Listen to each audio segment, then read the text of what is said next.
David Bigo, who is talking about the idea, the importance of right to work and its importance in freedom. Welcome to the program, sir. Well, thanks. I appreciate you having me on, Ben.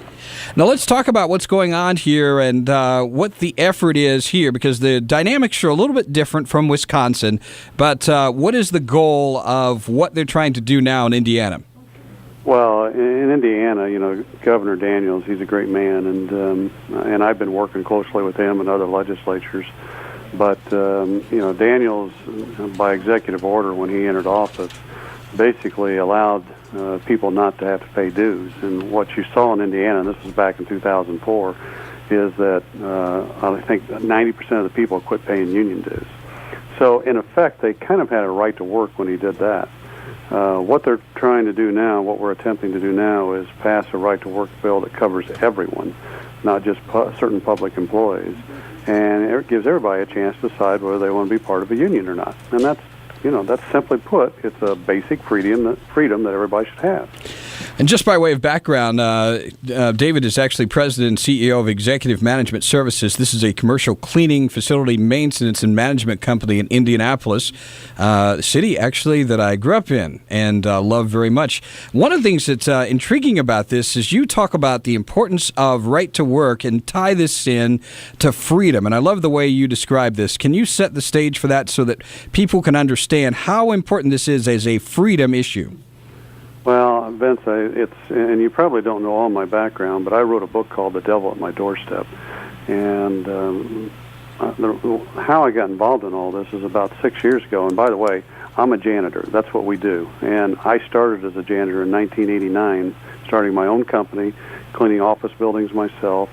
And we've grown to a company that's over 5,000 employees in 38 states. That is awesome. That's a great story in and of itself. And we've had a lot of people that have started with us as janitors that have risen up through the ranks to become supervisors and project managers and branch managers for us. So I say to people, being a janitor isn't bad. It gives you an opportunity, and that's what you're looking for.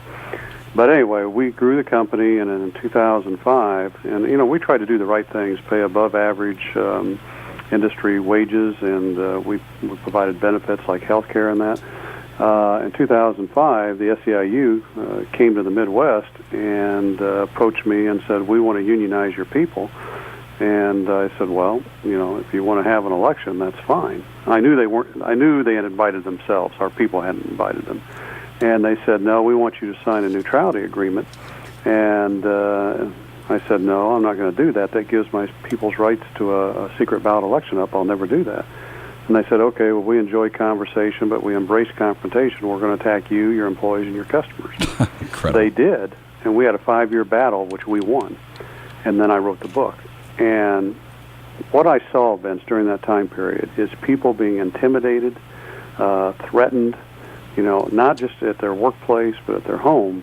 And that's when I became convinced right to work was necessary, that people had to have the choice to decide whether they wanted to be a part of a union or not. That's freedom of choice, and, that's right to your own labor. That's a basic American freedom.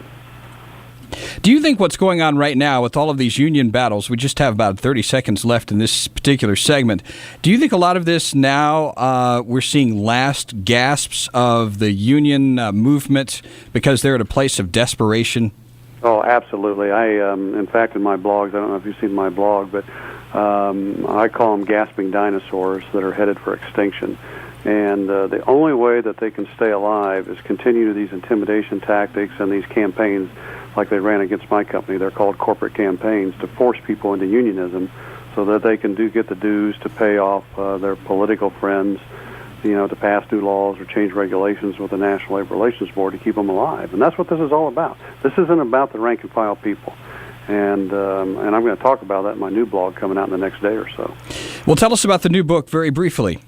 Well, my new book goes further. It goes into and it's called The Devil at Our Doorstep.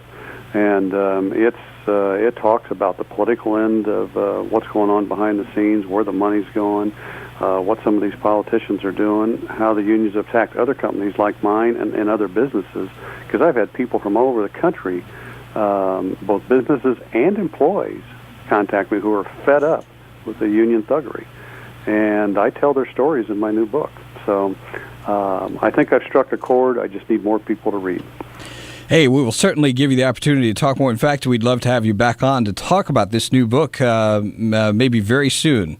Well, I'd love to be back on. I got a question. Where'd you go to school in Indianapolis? I actually went to Crooked Creek Elementary and West Lane Junior High. Oh, okay. Well, I was there until I was 10 years old, and then my dad was transferred to Fort Wayne, but all my kids grew up in Indianapolis and went to Cathedral. Wonderful, wonderful city, Indianapolis, Indiana. Thanks very much, David Bego, coming on the program, and we'll be talking with you again for sure.